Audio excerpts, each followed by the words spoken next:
Demikianlah Injil Yesus Kristus. Yang berbahagia ialah saudara dan saya dan setiap mereka yang mendengarkan firman Tuhan dan yang memelihara serta melakukannya dengan setia dalam kehidupan sehari-harinya. Haleluya.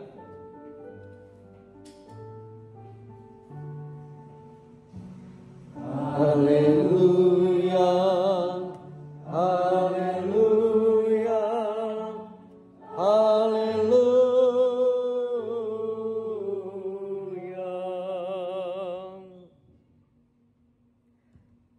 Mawas diri dan berbenah. Saudara, tadi jam 19, jam 7 malam, ibadah di Podosuko pas hujan deras-derasnya. Dan gereja penuh. Mereka antusias, bahkan belajar angklung yang kedua ditampilkan setelah Natal. Kalau dikaitkan tema, apakah Podosuko jemaatnya lebih mawas diri dan berbenah daripada induk yang tidak mawas diri dan tidak berbenah? Karena yang datang sedikit sekali. Seperti persembahan lagunya, persembahan kami sedikit sekali. Nah, apakah begitu? Tentu tidak. Tentu tidak. Mungkin yang harus mawas diri dan berbenah kita yang berpikir tadi, kan itu. Ya, kan di kota beda dengan di desa, banyak acara, banyak kesibukan, ada banyak acara di mana-mana. Belum kemarin minggu sudah jemaat di induk sudah batuk-batuk semua, kan itu. Jadi mungkin suasana di induk banyak yang sakit, kan itu. Artinya tidak mudah untuk menggambarkan mawas diri dan berbenah. Nah, saudara, mari kita mencoba melihat tahun 2024. Apa saja yang terjadi agar kita mawas diri dan berbenah. Paling tidak skop nasional. Yang pertama, 11 pembunuhan terjadi di Jawa Timur selama November 2024. Itu di November, belum di bulan sebelumnya dan sesudahnya, itu baru di Jawa Timur. Mungkin juga orang Kristen ada yang membunuh juga ini karena saking banyaknya yang terbunuh. Itu yang pertama, peristiwa kriminal dan hukum. Yang kedua, ada 152.000 kecelakaan lalu lintas selama tahun 2024, 27.000 orang tewas. Ada yang meninggal, rugi harta, tapi mungkin juga ada yang laba karena peristiwa kecelakaan, kita juga nggak tahu. Selanjutnya 1.888 kebakaran terjadi di Jakarta selama 2024. Paling banyak akibat korsleting listrik. Lewat selanjutnya, nah, bencana alam menelan 5,6 juta orang mengungsi, 469 tewas, 58 masih hilang. Selanjutnya itu dari Tempo, peristiwa politik yang menggemparkan. Prabowo Gibran dilantik hingga ulang tahun RI di IKN. Tentu saya akan jelaskan, kita semua tahu bagaimana konsekuensi pasangan ini dinobatkan. Ada yang pro, ada yang kontra, ada yang memuja, ada yang mengatakan namanya Samsul wakil kita dan sebagainya. Nah, kita lewat deretan prestasi internasional siswa Indonesia di tahun 2024 kantongi ratusan medali. Di tengah-tengah keprihatinan mungkin dari bencana, anak-anak kita mengantongi medali. Saya yakin ini berlomba, bukan mengambil lalu dikantongi ya. Jadi mereka bertanding. Nah, selanjutnya Wakil Presiden, saksikan NU dan Muhammadiyah terima penghargaan internasional. Saudara, kita nggak usah sirik, kita nggak usah menutup mata. Dunia mengakui organisasi terbesar di dunia saat ini adalah Muhammadiyah dan NU. Di mana gereja? Tentu itu perlu kita berbenah dan mawas diri. Padahal dulu kita menjadi contoh, ternyata berbalik. Saudara, kita bisa menunjukkan hal yang luar biasa. Itu sebuah hal yang perlu menjadi kita mawas diri dan berbenah. Selanjutnya, ya, Presiden Prabowo Subianto terima penghargaan di Peru. Tentu ini juga mengembirakan. Saudara, peristiwa yang memprihatinkan belum tentu membuat kita mawas diri lalu menyalahkan, tapi kadang-kadang justru yang memprihatinkan itu bisa menjadi tantangan untuk menggapainya.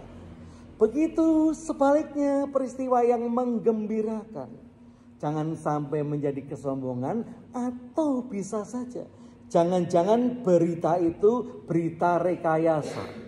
Berita itu mungkin bisa disiapkan dan disetting, apalagi kepentingan politik, ekonomi, dan lain-lain.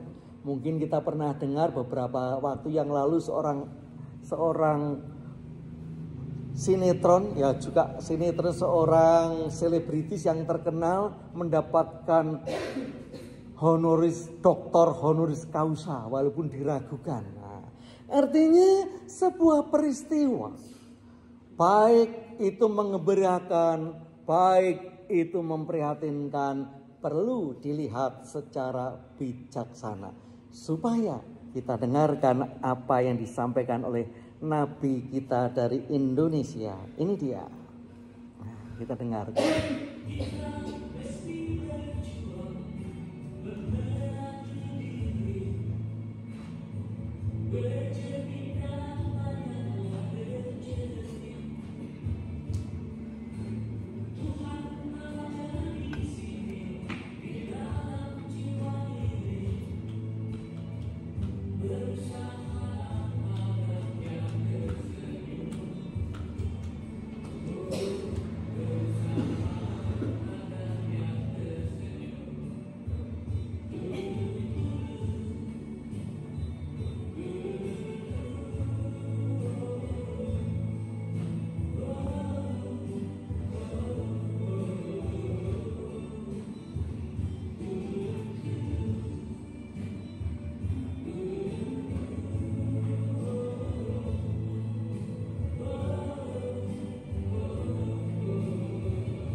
Mawas diri dan berbenah.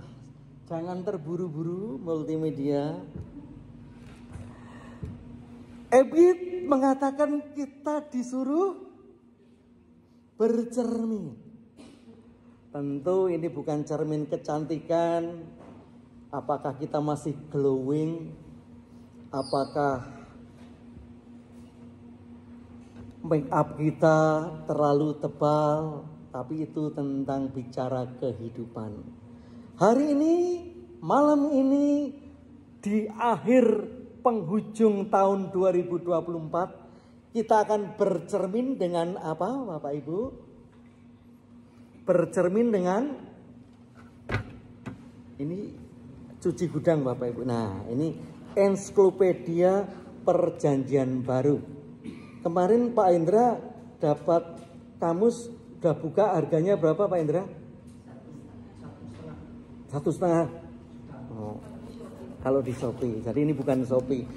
Tentu ini hampir sama ensiklopedia Perjanjian Baru. Bercermin dari mana Bapak Ibu kita bercermin malam hari ini? Dari Alkitab. Karena Bu Hendra sudah dapat yang lain.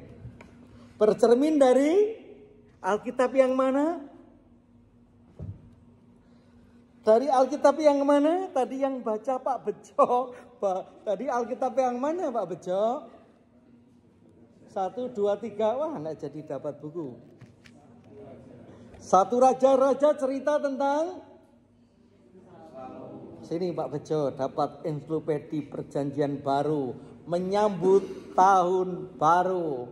Tepuk tangan untuk Pak Bejo.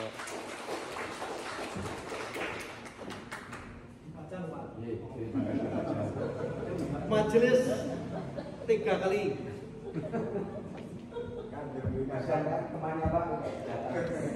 Nah, saudara, mari kita akan bercermin dari raja-raja. Yuk multimedia. Lagunya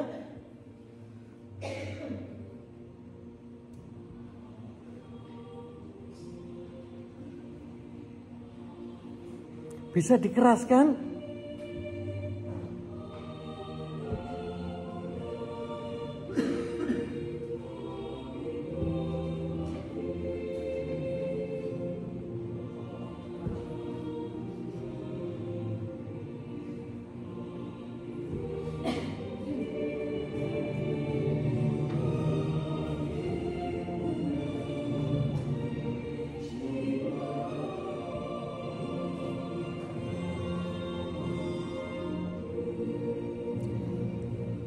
Mari kita baca firman Tuhan ini. 1, 2, dan 3. Demikianlah hamba-Mu ini berada di tengah-tengah umat-Mu yang Kau pilih. Suatu umat yang besar, yang tidak terhitung dan tidak terkira banyaknya. Maka berikanlah kepada hamba menimbang perkara untuk menghakimi umat-Mu dengan dapat membedakan antara yang baik dan yang jahat. Sebab siapakah yang sanggup menghakimi umat-Mu yang sangat besar ini? Yang pertama, gambar siapakah ini? Siapa yang siap menjawab? John F. Kennedy itu pertama kali, tapi ada pertanyaan lagi. Silahkan maju ke depan. Siapa yang menerima tantangan? Ayo majelis. Dimulai dari majelis menyongsong 2025.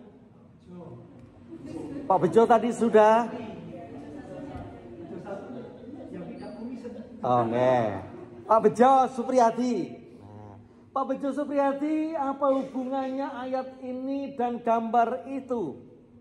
Antara ayat dan gambar. Agak sulit. Apa kata-kata emas John F. Kennedy yang sangat viral? Ya, siapa yang berdiri langsung dapat hadiah? Jawab. Semua boleh. Yuk. Apa kata-kata John F. Kennedy yang paling terkenal dikaitkan tentu dengan ayat ini? Silahkan. Boleh, tidak ada nepotisme. Kalau mau menjawab. Nggak ada? Oh silahkan maju. Pak Huri, ke depan Pak Huri. Tepuk tangan untuk Pak Huri. Ya, sini Pak Huri. Di sini Pak. Jadi kalau benar terdengar, salah terdengar. Nah, ini dia. Enggak Pak, di sini Pak. Apa kata-kata John F. Kennedy? Apa yang dapat kau berikan untuk negaramu? Ya, tepuk tangan Pak Huri.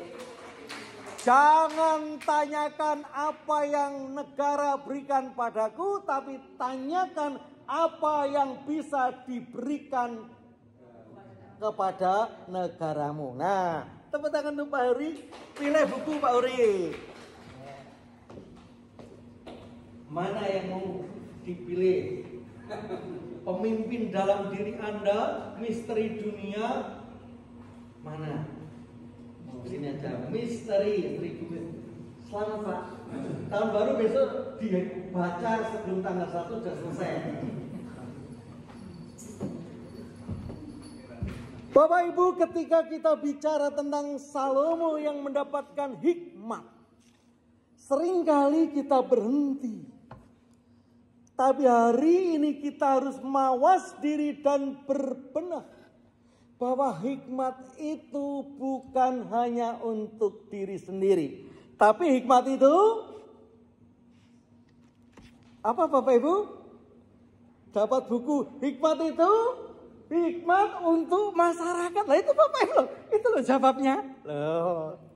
Jadi seperti John F. Kennedy dengan menjadi kepala negara serikat yang besar. Ada berapa negara bagian Amerika Serikat itu?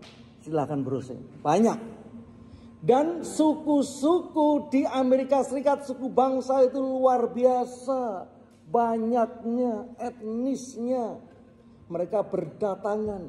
Dibutuhkan seorang negarawan yang benar-benar berjuang. Itulah John F. Kennedy yang ingin supaya kita bisa memberikan yang terbaik seperti Salomo.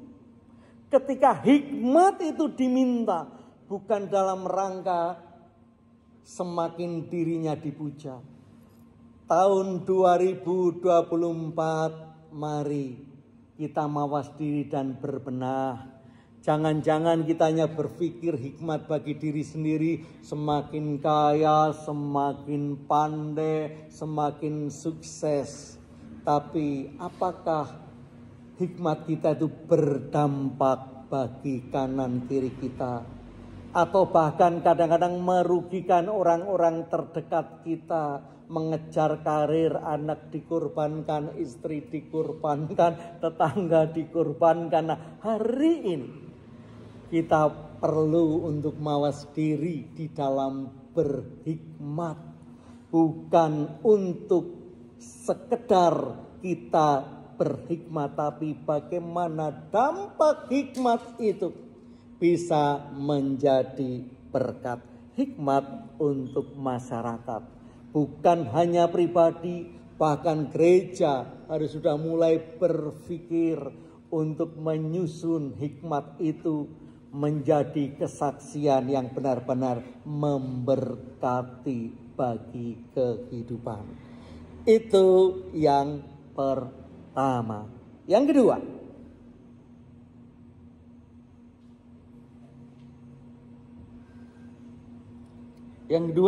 lagunya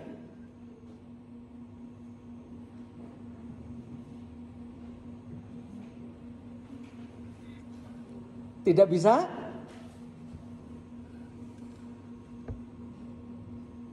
Baik, kita akan baca saja ayatnya. Munculkan saja Pak Eko. Nah, ini.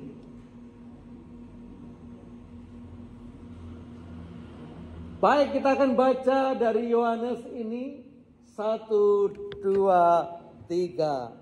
Maka Yesus berkata kepada orang banyak, katanya, "Akulah terang dunia. Barang siapa mengikut aku, ia tidak akan berjalan dalam kegelapan, melainkan ia akan mempunyai terang hidup." Saudara, kalau Yesus itu terang dunia, maka kita akan, kata ayat itu, kita akan tidak berjalan dalam kegelapan dan mempunyai terang hidup. Itu untuk tahun 2024. Membaca ayat ini belum berbenah dan belum mawas diri. Kalau tahun 2025 apa? Buku masih 2. Kalau tahun 2025 apa artinya ini? Tidak hanya supaya nggak gelap, ya kan? Kan kita suka diterangi, disenteri. Nah, tapi itu tahun 2024. 2025 harus maju dong. Apa kira-kira? Kita harus menjadi terang. Kita harus menjadi terang. Kita harus kalau hanya pengikut Kristus, tapi kita dalam tanda petik menjadi Kristus kecil. Kita akan membagikan terang itu sesuai tentu dengan setiap keadaan dan situasi kita. Seringkali kita menempatkan rohani kita hanya mengkonsumsi. Tapi 2025 kita harus menjadi produksi, menjadi terang, membagikan terang itu, bahkan mengoreksi terang sebelum dibagikan dikoreksi. Jangan dikit-dikit PI, tapi ternyata mau pemilu. Banyak orang sakit di sini merasa bersaksi. Banyak orang seolah-olah kita memberikan terang, tapi ternyata orang Jawa mengatakan nulung mendong.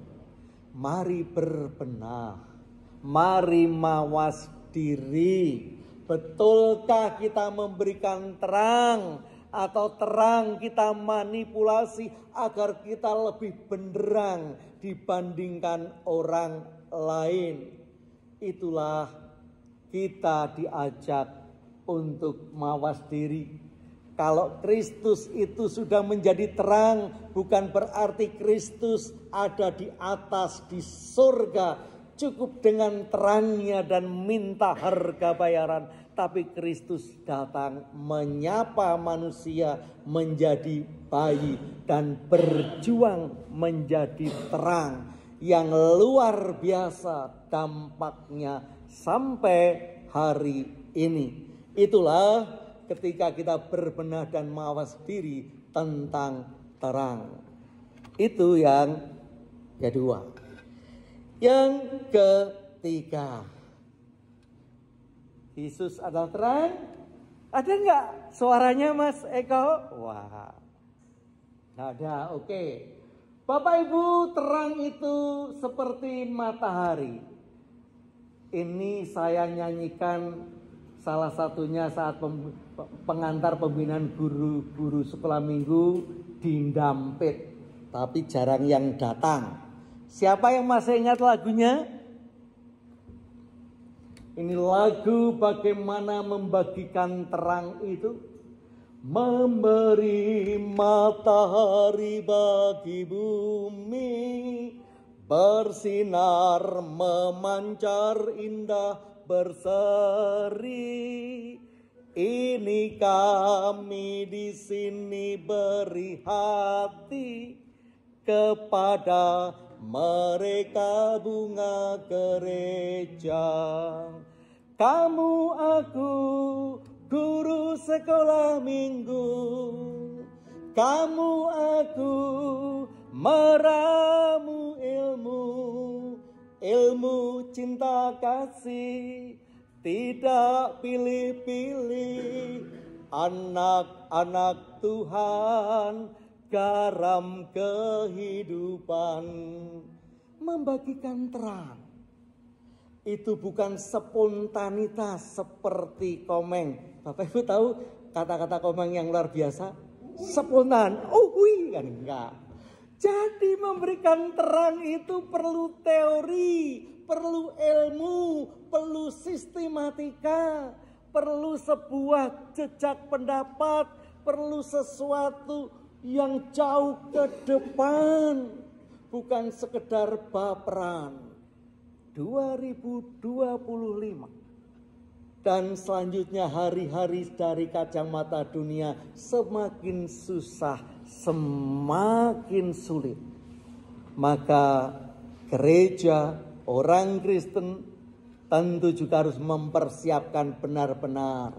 Terang itu terang yang tersistematis, harus disiapkan, harus benar-benar perlu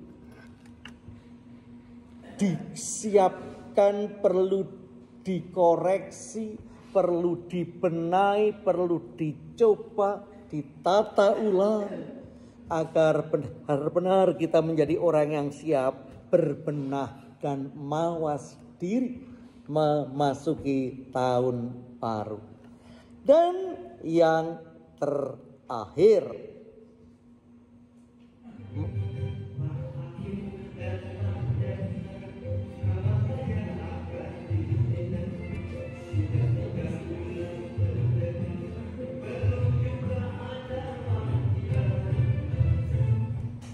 Mari kita baca, Bapak Ibu Saudara. 1, 2, 3. Kamu menghakimi menurut ukuran manusia.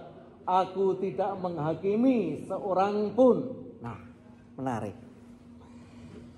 Di dalam dunia hukum, orang menentukan salah dan benar itu adalah hakim. Tetapi ingat, proses pengadilan itu sangat panjang. Ada saksi ahli yang benar-benar ahli, tapi ada yang saksi ahli tetapi ternyata dibeli. Artinya proses penghakiman itu adalah bukan barang jadi, tapi ini bicara proses. Supaya kita tidak mudah untuk menjatuhkan benar apa salah. Karena situasi dan kondisi setiap kita itu berbeda. Hati-hati ketika kita memberikan penghakiman.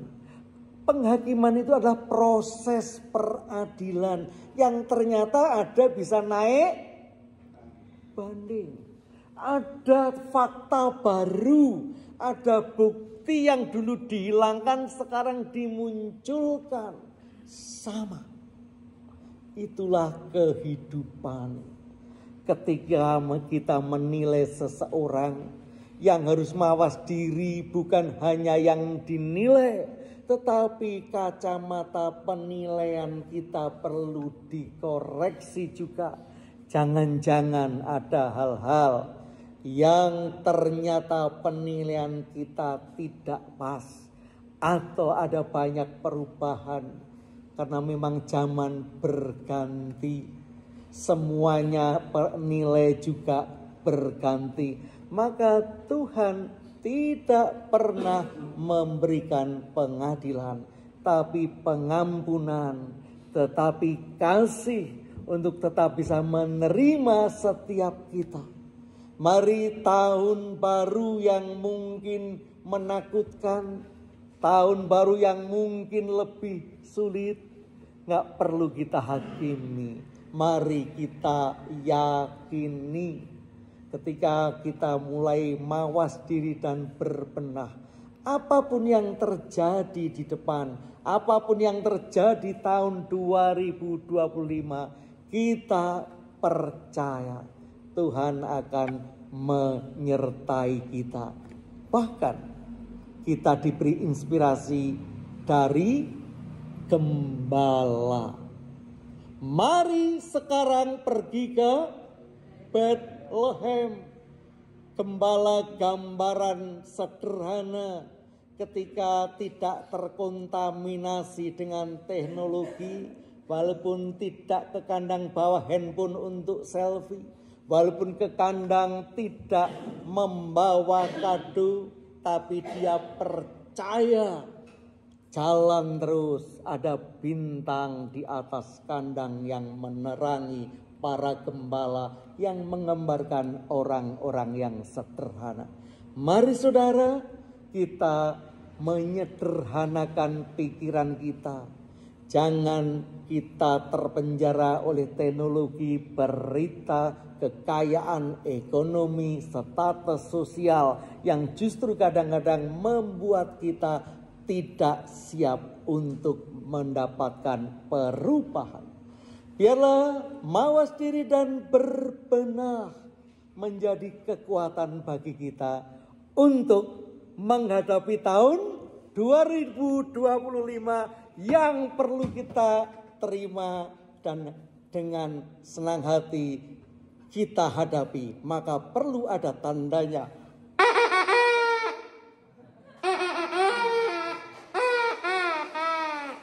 Selamat memasuki tahun baru. Tuhan memberkati. Saat teduh bagi kita.